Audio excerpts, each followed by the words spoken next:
বৈষম্যবিরোধী আন্দোলনে শিক্ষার্থী এবং সাংবাদিকদের ওপর হামলার অভিযোগে ৮৪ শিক্ষার্থীকে বহিষ্কার করেছে চট্টগ্রাম বিশ্ববিদ্যালয়।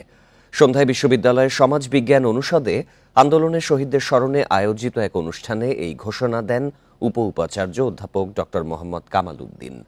তিনি বলেন, জুলাই আন্দোলনে বিশ্ববিদ্যালয় এলাকায় সাংবাদিকদের ওপর হামলার ঘটনায় ১১ জন আর শিক্ষার্থীদের ওপর হামলার ঘটনায় ৭৩ জনের বিরুদ্ধে প্রমাণ পেয়েছে বিশ্ববিদ্যালয় প্রশাসন।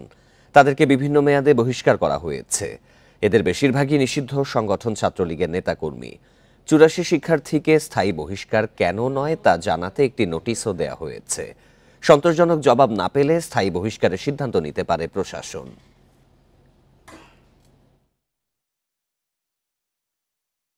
আমরা এক ডাকে ৭৩ জনকে আমাদের রাফি সহ বৈষম্যবিরোধী ছাত্র আন্দোলনের শিক্ষার্থীদেরকে মারার জন্য বিশ্ববিদ্যালয় থেকে আমরা তাদেরকে বহিষ্কার করেছি। সাংবাদিকরা যারা পাশে দাঁড়িয়েছিল তাদেরকে আহত করবার দায়ে প্রাথমিকভাবে প্রমাণিত হওয়ায় ১১ জনকেও আমরা বিশ্ববিদ্যালয় থেকে বহিষ্কার করেছি।